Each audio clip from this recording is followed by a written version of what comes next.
What's going on, everybody? This is an episode from the No Gimmicks Needed Wrestling podcast. Do you like podcasts and you want to see the full podcast? Make sure you check out the No Gimmicks Needed Wrestling podcast on all your podcast platforms, such as Apple Podcasts, Google Podcasts, Stitcher, Spotify, iHeartRadio, among many others. But you're listening to the episode right here on YouTube, so make sure you hit that like button and below, and make sure you hit the subscribe button to NC Studios and NC Level Up for all your gaming needs. This is the Nerd Coalition. Enjoy the show.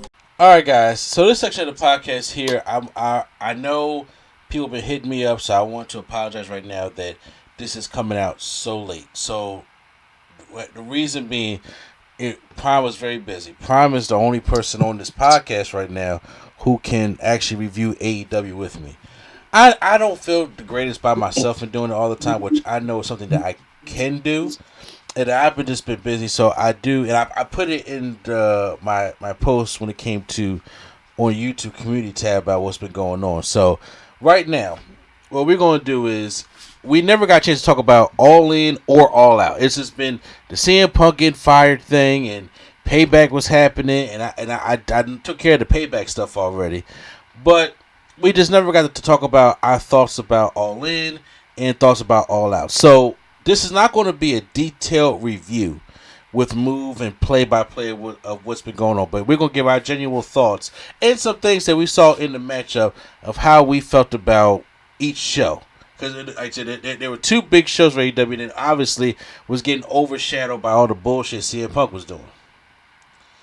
And just him just getting fired. It's been in wrestling for like the past 3 weeks, it's just been a very heavy week. Well, like I said, starting out losing Terry Funk and Bray Wyatt, going into all the AEW shows and Payback, and then all of a sudden seeing Punk act like an asshole. It's been a lot. But Prime is here with me, so we're going to just give our thoughts on All In first, then we'll give our thoughts on All Out, and then that's how we're just going to end the podcast. So, Prime, you did happen to catch both All In and All Out? I saw both. Okay. Yeah, I saw both. So, like I said, I just told everybody that I'm not going to give a full breakdown review of each one, but I want to give our thoughts on each match and each event, since we have not talked about that just yet. Okay. We'll give our thoughts about it. So, we're going to start off with All In. All In was AEW's biggest show, 81,000 people in Wembley Stadium, which is nothing to sneeze at. And like I said, it got overshadowed by, CM Punk shit, 'cause that's what he tends to fucking do. But this was still their biggest show. Match card wise, me and Prime already said we had a kind of a problem with the match card. We can agree on that, right? Yep. But I do think that for the most part, they did deliver. And then I saw All Out, and I'm just like, okay, I got some things to say. But they had the pre-show where they had the Better Than You Baby taking on Aussie Open, where they actually won the Ring of Honor Tag Team Championships with the double clothesline. Mm-hmm. Yes. And so, you know what? I said they was going to win, but I did say Adam Cole was going to turn on him at the end of the matchup, and that didn't happen. I knew he wasn't going to turn at the end of the match. I thought he was going to turn at the end of the other match, but, Okay. Did you like the match, or did you? Cause this is the thing. I actually did watch the pre-show. I actually did watch 0 Hour. Yeah, I like the match because MJF is so over as a face. He's doing everything, and the kangaroo kick is over for no reason. I don't know how the hell he got that damn kangaroo kick over. It's amazing. First of all, the shit that Adam Cole and MJF is doing is amazing. By the way. Yeah, because he's been trying to hit it on every segment they do. He's like, I'm gonna do the kangaroo kick. He's like, no. I'm gonna do the kangaroo kick. He's like, no. And for those who don't know, it's just a double front drop kick, almost like a shotgun drop kick getaway. I'm just like, what? Yeah. So, but honestly, I'm not gonna lie to you. If he adds that to his repertoire, but if he's a heel and he do it and it's like a low blow or something. That would be kind of funny. Yes. Then you had the next pre-show match, which was the FTW rules match for the FTW Championship, which basically was no disqualification. Jack Perry came out in a limo. Yep. They brought up on the limo. He did a Rolling Thunder off the hood of the limo onto the hood of the car on the hook. Huh?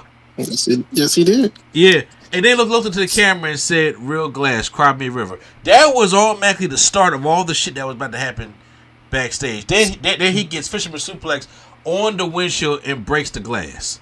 And I was like, that shit had got to suck. But that's what he fucking wanted to use, real glass. They came back to Hook. Yeah, somebody they want to use real glass. Call it use real glass. Okay. Ain't my body. Okay. Yeah. Hook retains. Hook defeats Jack Perry as he puts him in the red room. And I was like, I figured they was gonna probably do another match at All Out, but I was like, but you know what? You can give Hook the big stadium win. That's probably what they wanted to do in the first place. So I'm not mad at it. They probably was planning on doing it until, Yeah, shit happened. Then we go into the main show. The opening match was CM Punk taking on Samoa Joe. All the shit backstage was true that Punk didn't probably want to go on. The Elite was actually planning to go on first. Then Samoa Joe and them got Punk to finally go back on. And why would you not want to kick off the show? Cult of Personality. Like, seriously. First of all, my biggest thing is, why would you want to do that to Samoa Joe? And as much man you respect, this is the biggest crowd Samoa Joe ever wrestled in. Because remember them big WrestleManias that he had to do commentary on? He never got that chance. He did wrestle at one of them.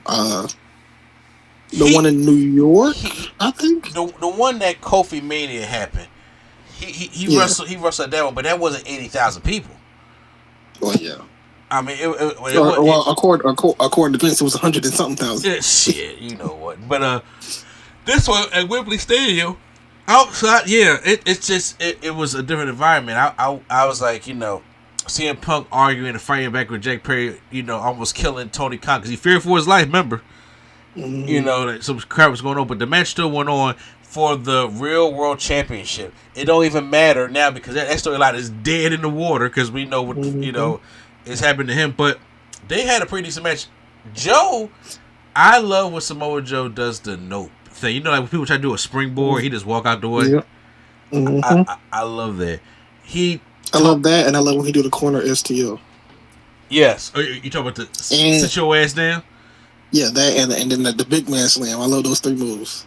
Oh, okay. When Samoa Joe does, I call it the fat man slam. He just like jumps over and just lays his whole body on you. Even I think Bray Wyatt does a nice little senton where he like throws his body back on you. Samoa Joe's like, Yep. So, but yeah, it's effective. It's definitely effective. It's effective. It's effective. I ain't gonna take that. Even when CM Punk was trying to do a Hurricane Rana, he like took him and like swung him through the bottom of the announce table. I was like, that was interesting.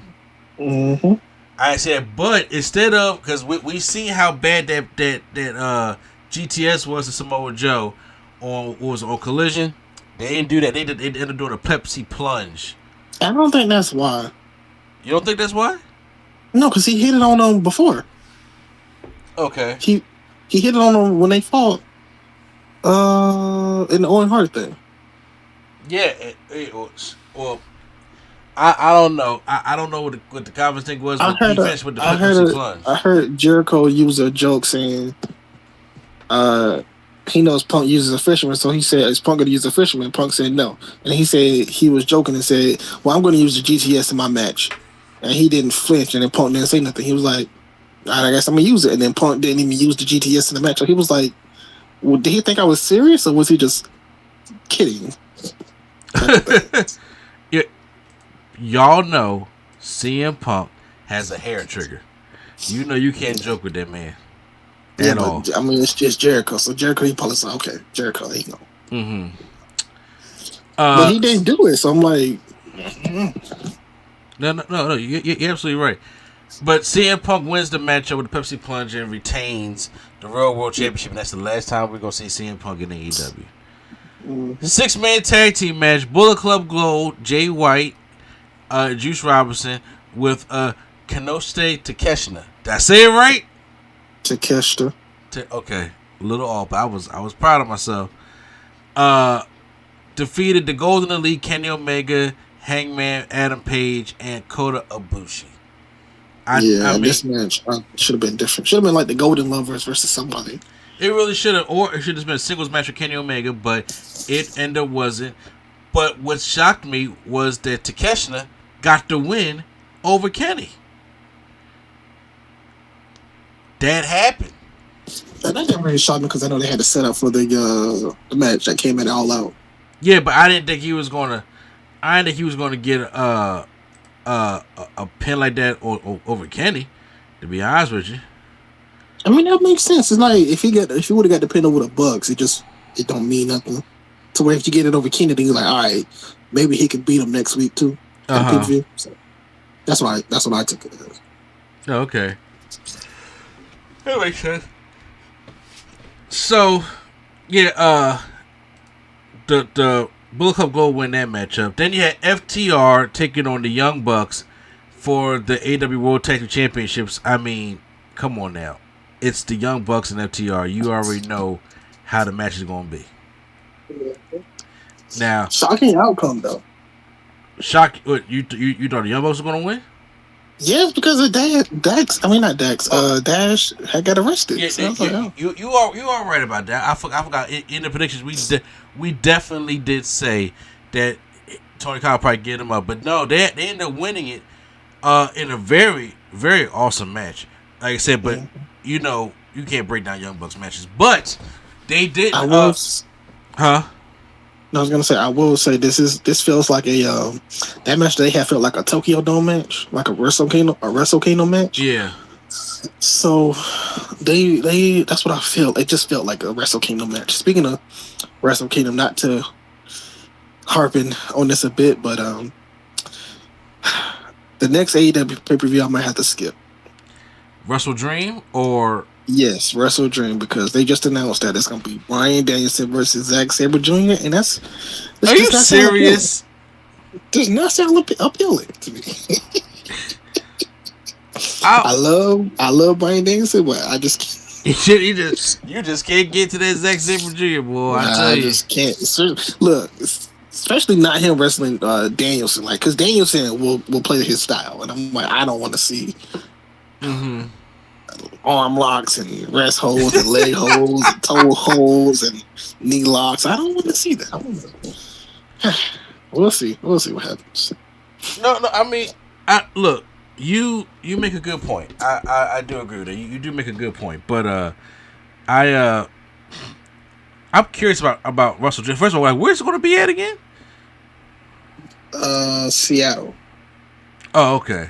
I was about to say it's not another stadium show, is it? I mean, well, Seattle has a pretty big, stadium or arena up there also. So that's where the Seahawks play. I think it's just a regular arena. Well, I mean, it's the probably is it the one that they had WrestleMania 19 in? No, I think it's an arena, not a stadium. Oh, okay. I think it's going to be like what Sonics used to play. Oh, so don't mention that to them. They still sensitive about that shit. I mean, they got the what is it? The Storm. They got the Storm. They'll be okay.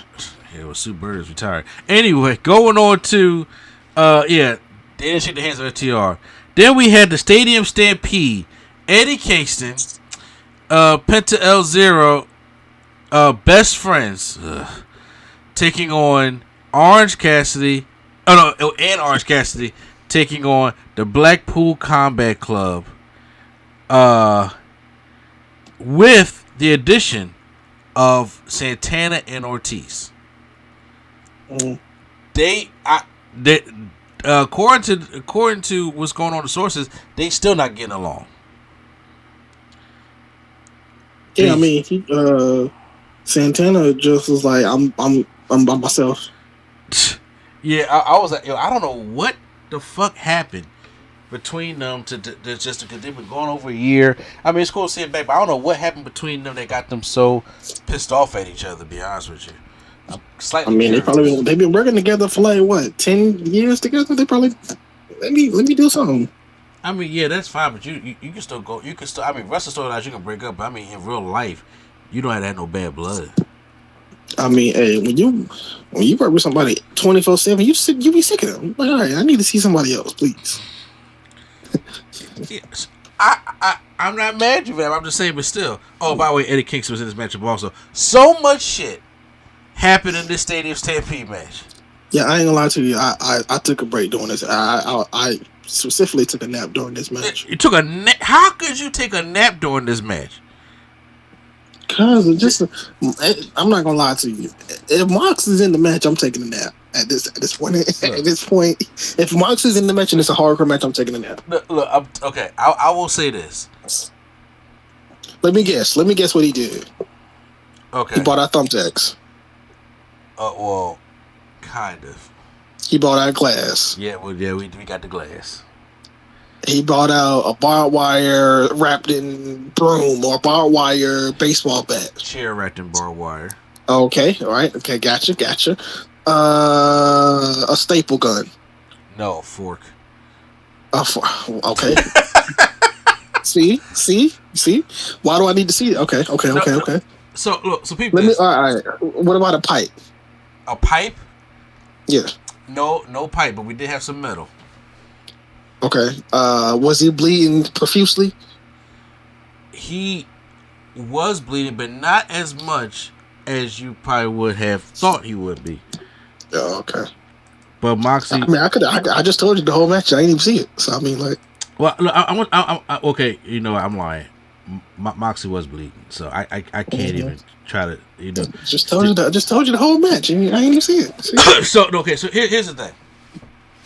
I get it that sometimes AEW overdoes it with these kind of matches because no, not AEW, John Moxley. No.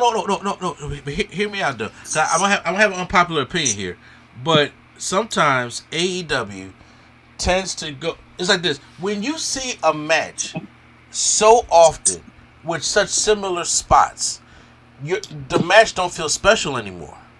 It's not even that. It's that the only person that's in the match is Moxley. The only person that does extreme matches is Moxley. Yes or no? You talking about in this match? No, in AEW, the last extreme matches we done had, Moxley has been in every single one of them.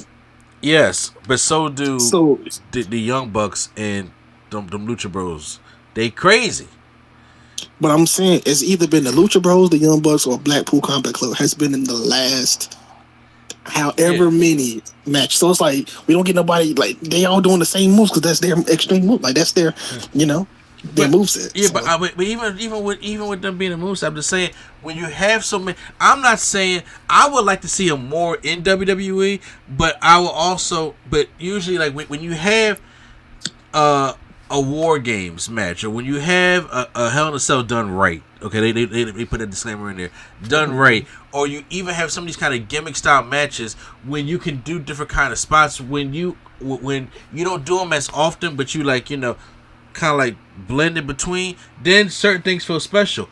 This match right here, it's kind of like if everything kind of felt redundant because we just seen this in multiple weeks leading up to this, even going back to Blood and Guts. It's like there's nothing new.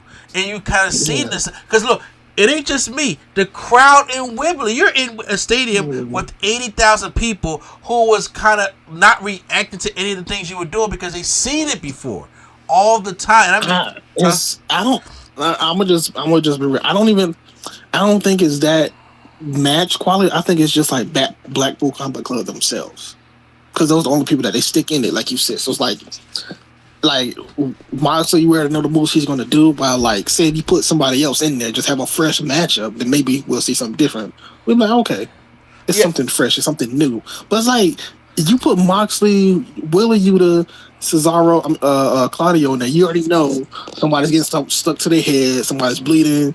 We going to thing through the tags. It's it's just like it's formulaic when you put them in it. As soon as you put them in there, it's like all right. They got the match already planned out. It's like they just going by memory at this point, muscle memory. Yeah, but I do think if you take a break for a minute, like it's been like hardcore death matches this whole summer. Mm-hmm. If you take a break for a minute, it goes with anything. Too much of something all the time can still be bad for you. Yep. And right now, well, actually, never mind, Magic Johnson. Never mind. Yeah, but look, too much of even of just one thing, even if it's good for you, cannot be good for you. And right now, that's what this thing is. And this match didn't even feel special. I mean, because the natural stuff, you seen the backstabber with the chair. You seen people get powerbomb or suplex onto, the spines of chairs. But I think it's a stupid ass spot. Then they fight all over the stadium. And it's harder now to follow this because we're in the actual stadium live. Penta gets power driven on a chair and sells like he's injured to go into the back to do a costume change. They come out to become Dark Penta. Then, but before that, he takes these shears, these wooden shears that Moxley has, and he drills them motherfuckers in his head. And it stays there. It's a disgusting looking sight. And you called, like I said, you called it. Moxley gets shit stuck in his head. Thankfully, it wasn't CZW because those would have been like nails or something. Yeah, see, shit like that. Even Orange Cassidy was bleeding, which I felt as though he shouldn't even been in this fucking match. Then they are fighting in the back, like Eddie Kingston and Claudio's fight all over the arena. They fight in this back bar area, and then Trent's mom pulls up with the van, and they pull out stuff from the van, start beating her with it, hits Trent hit somebody with a tray full of cookies. I'm like, I can't stand the fucking best friends, dude. I fucking can't stand them. They go back into the ring. There's more powerbomb spots. Even on the stage, Penta does a sunset flip powerbomb off the ladder to I forgot who it was, Ortiz or somebody like that. Takes him out. Eddie Kingston comes back down from the arena. He's bleeding. It don't have the same effect as it did at Anarchy in the arena. He came down with the gas thing, like he about to light Jericho on fire. It don't have that same effect. But he came down there with the barbed wire chair, started swinging it at everybody. Orange Cassidy does remember Marv from Home Alone 2 when they was the Sticky Bandits? And remember when they got like the special tape where it sticks on both. Actually, I did see this part. Actually. Yeah, that sticks on both sides, and he just gets some broken glass because it's just underneath the ring, and puts his hand all in there.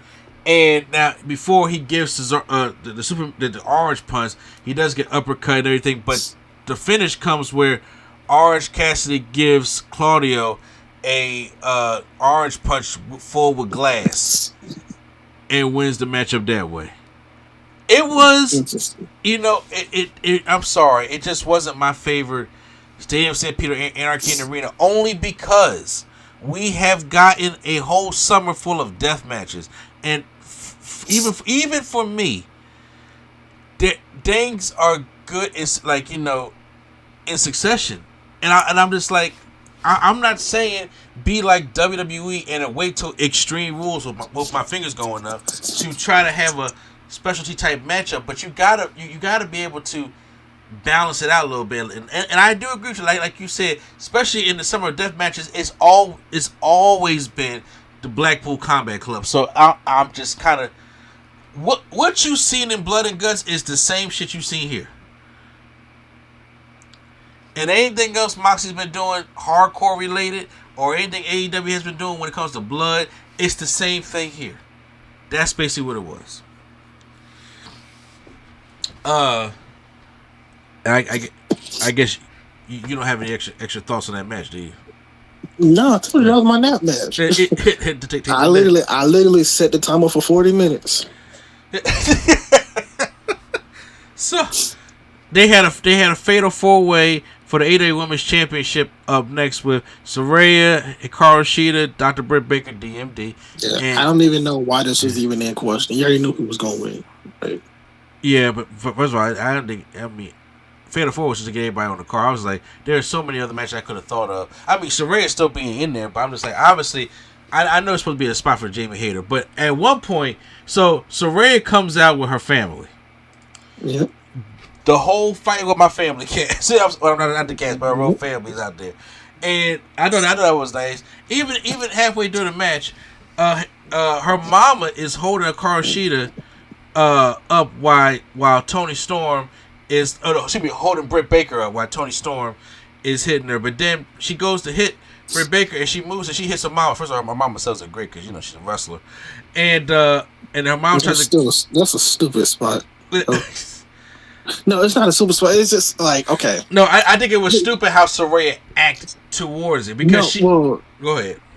No, I was just saying with that too because she is a wrestler, so she understands stuff happens. But like, why wouldn't like in reality, wouldn't Saraya be the one to be hitting her and her mom holding Britt Baker? Yeah, but I understand because Toni Storm and Saraya is part of this Outcast group. I can understand that her doing that, but then also you had to set up why she was mad. It'd be different if Saraya looked away, Britt Baker moved, and then when she turned back, she see her hitting her mama. That could be something different, but it didn't happen like that. You know. Also, we really gonna pretend like Saraya like her mom that much? We see the movie. So Saraya puts Oh, by the way, if we didn't think Saraya was gonna win, they paid money for Queen's music. Saraya's winning. They definitely did. Tony Khan paid for Queen's music. You had to already know she was winning. You had to already know she was winning.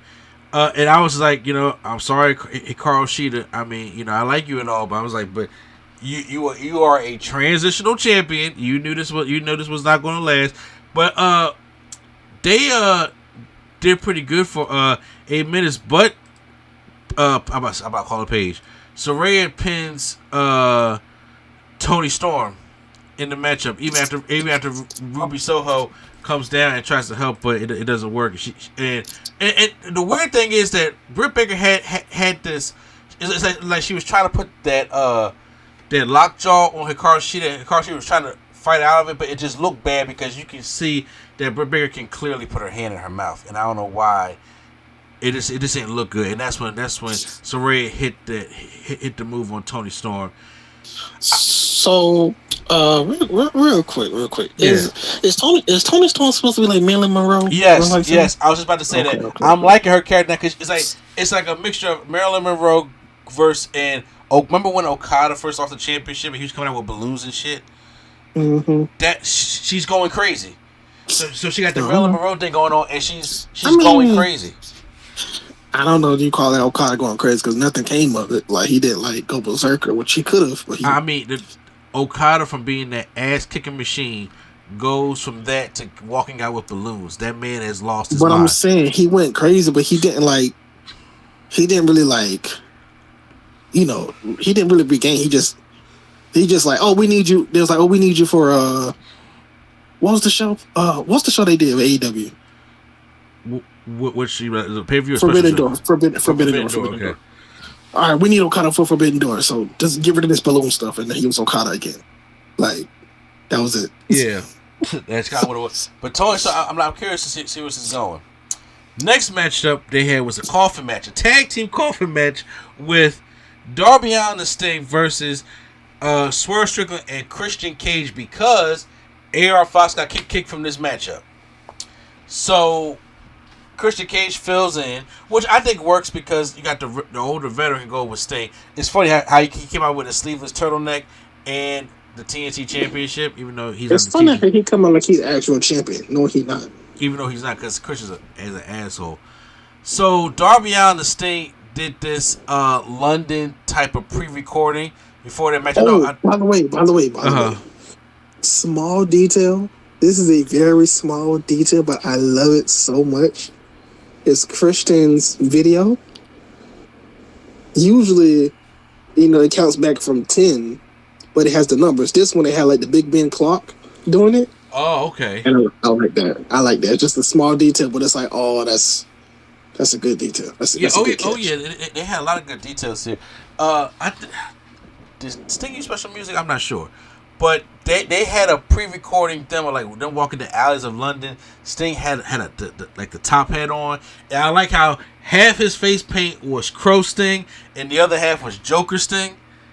And I really think, I know people may not agree with me, but Joker Sting is underrated. I actually enjoy Joker Sting. I wish, I'm not gonna lie. Okay. They had even though I know they're not in the same location. I would have preferred in this video package if he did like the Joker thing, like on the steps. Oh, you mean like from the Joker movie? Yes. Okay.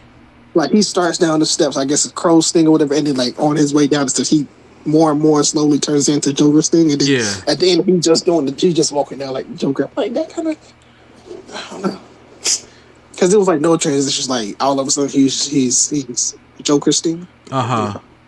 Oh yeah, that's like Kane. That's like Kane back in the day when it was getting like when he was a corporate, and then like he went in like an ambulance, and he came out and he was like Big Red Machine. I was like, oh, all right. It was cheesy, but I liked it. I ain't gonna lie, it's wrestling. I liked it. So, this is a tag team casket match, and I was like, are they going? Is it supposed to be you put both the members of the team in the casket, or is it just one member? And they had the standard casket out there. They had the big box-looking casket. They had like the standard casket in there, and this match actually shocked me because I didn't know how good the match was going to be. There's one point in this match, Darby Allin gets his hands tied behind his back, right? And when I say this sumbitch is crazy, he's taking these bumps, like getting tossed to the turnbuckle back first, flipping upside down with his hands tied behind his back, doing dives with it. I'm like, Darby's fucking crazy, but it ain't the most craziest thing he did even in the matchup. Now I hope you didn't snooze this match neither. You know, because I seen the Sting spot. Okay, I'm about to say because I thought. Oh my God, is back. Oh, I'm about to say, in my personal opinion, I thought because this was like new stuff, I thought this was almost better than the Anarchy match. But this is the spot that Darby Allin killed himself on. Now, you know what the classic casket looks like, right? Like the casket that, when you go to somebody's funeral, that's the casket that they use, right? Yep. Yeah, or like when WWE, when they do the 90s casket matches, that's the casket they use. Not the flat top, huh? Okay, I'm sorry. You know, I've just seen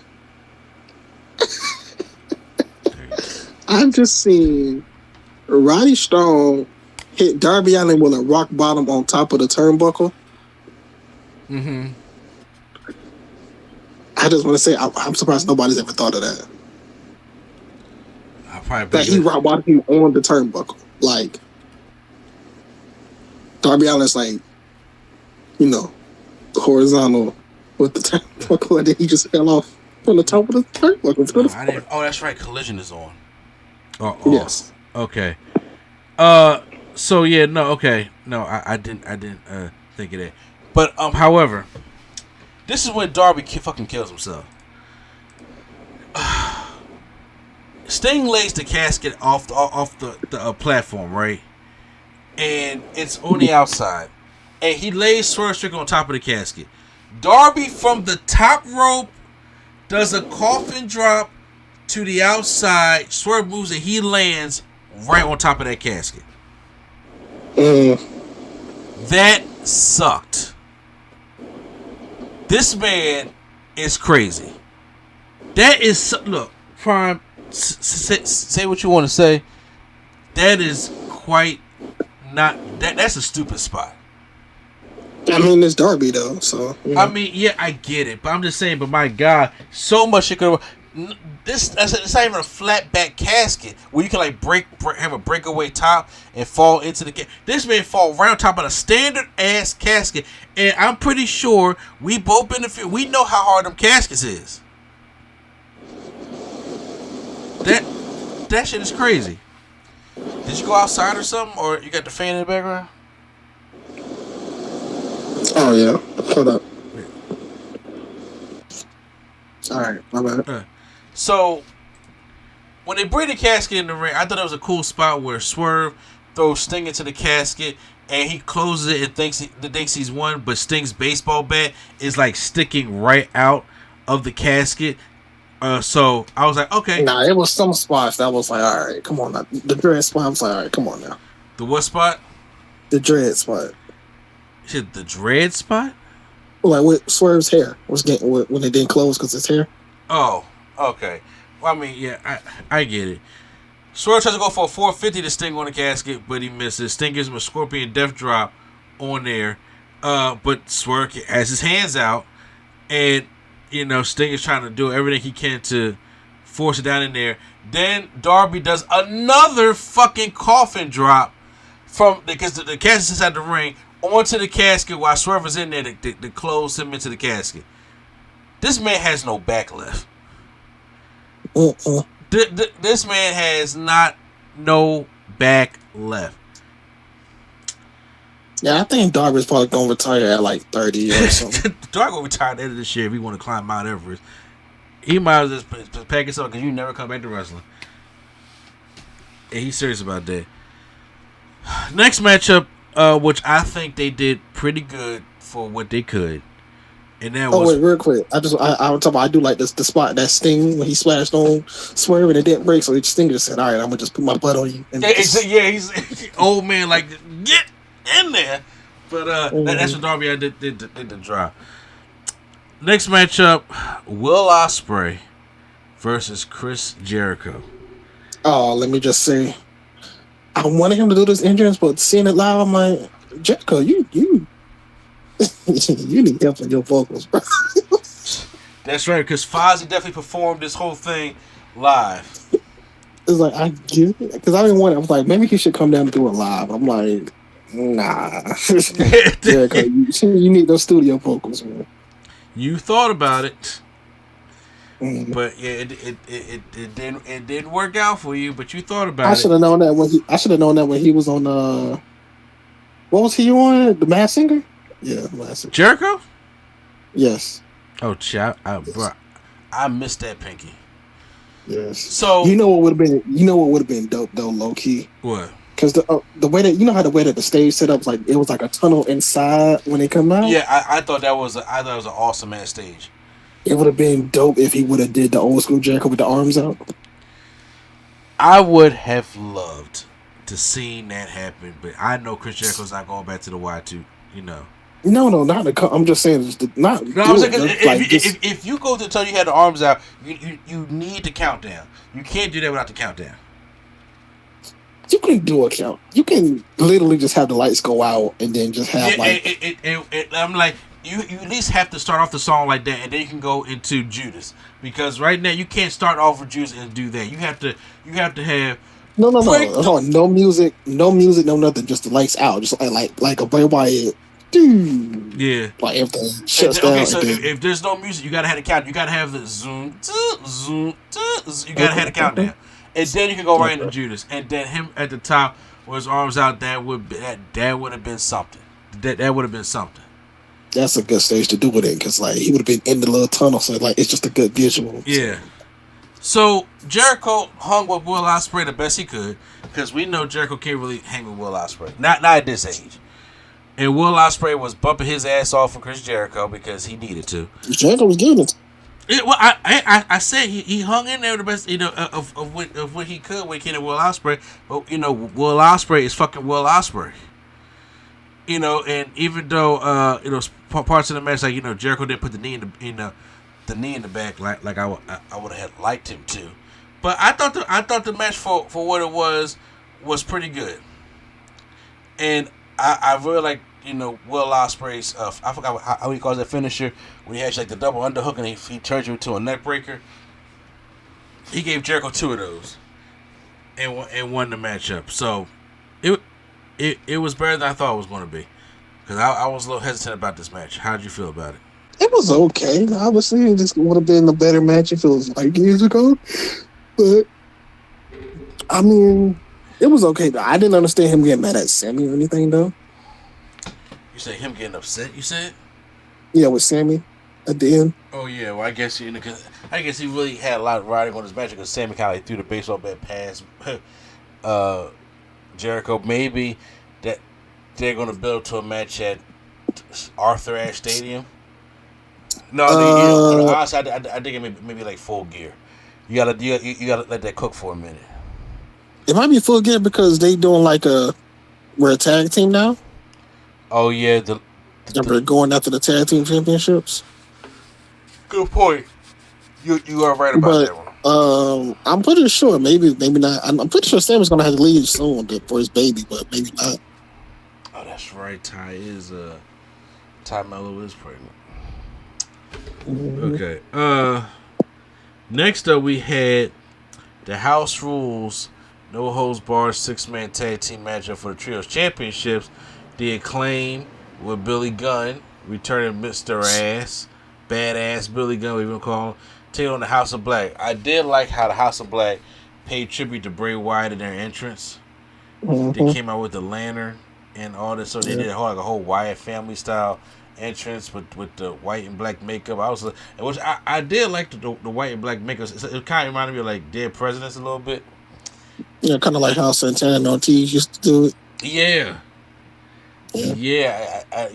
I like that kind of makeup. I thought the match was it was fine. I mean, I'm glad to see the Acclaim win the Trios Championship because I was like, where else was it going? I mean, House of Black was like dominant trio, and right now, the Acclaim is still over. They're not as over as they were last year, but I'm saying, but they still over, and a jolt in the heart can get them, and it did when they won the Trios Championship. And by the way, like I said, since we going over this late, did you see the new belts that they came out with?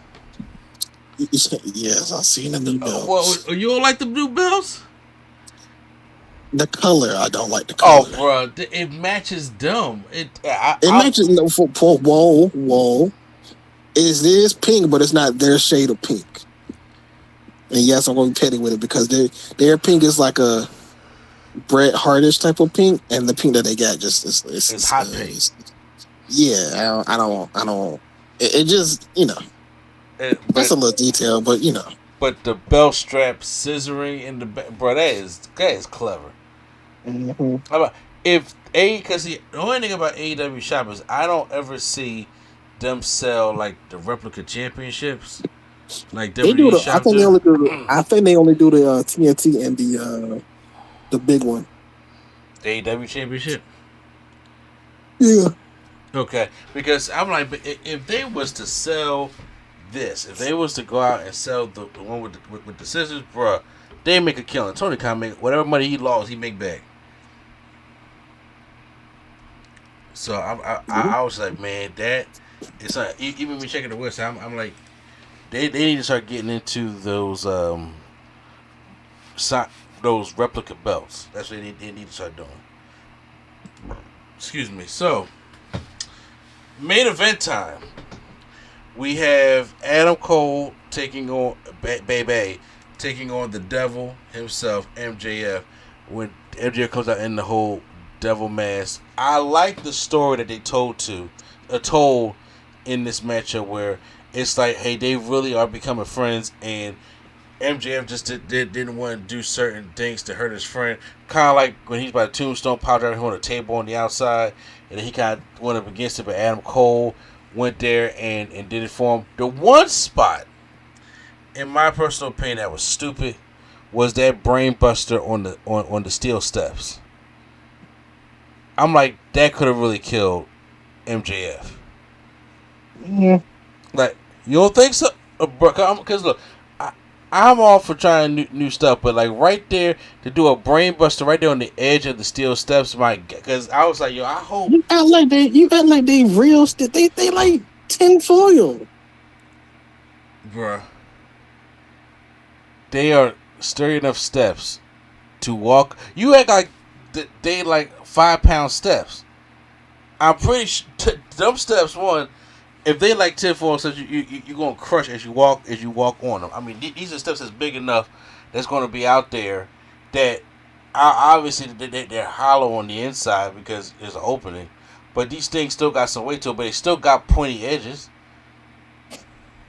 Mm-hmm. I mean, you probably have a headache, but I see you say all this shit now. I say, but then if MJF talk about he got these neck injuries because Adam Cole. Well, it's kind of like, remember when Finn Balor gave John Gargano the 1916 on the matted floor, and that fucked up Gargano for a couple weeks. I mean, like I said, he'll probably be hurt for a few days or weeks, but for the love of the game. I really thought I was like, I thought Adam Cole was gonna probably win it. I know Roderick Strong and them was coming out, but MJF did come up with the win. And I thought Adam Cole was gonna attack him afterwards because he did try to shake his hand, but they ended up hugging and embracing in the ring and celebrating. So I mean, it went off on a good note. It ain't gonna stay that way, but it went off on a good note. What I need to happen is, and I know it's probably not, it's probably a long shot. Unfortunately, and I say unfortunately, because folks, where's the lie? But he's not coming back. I might need if Bobby Fish don't come back, I'm gonna need Kyle O'Reilly to come back and like, since it's kind of like an Adam Cole and Roderick Strong thing, I'm gonna need Kyle O'Reilly to come back and be like, we need the real Adam Cole, and then that's when he kind of turns on MJF in this Undisputed Era. Oh yeah, I would love that. And me personally, like I said, I would love Kyle O'Reilly opposed to Bobby Fish is done. Bobby Fish and his No. Only reason I say Bobby Fish because it's just the whole group. It's just like you don't even get a wrestle. You just sit there. But, you know. Yeah, but no, I mean, he could just do like Nana do for Swerve. Just sit there and dance. And come on. Just sit there. Exactly. He does Impact, still trying to find the line. Yeah, he's done. But whenever Kyle O'Reilly is done, it becomes healthy again because you know he was dealing with some surgery issues and some sickness, and I'm hoping he's all right. So if he can come back and be all right, then yeah, him, Strong, and O'Reilly, yeah, I'll turn on MJF in a minute. And oh my God, heel Adam Cole, we already know how great heel Adam Cole is.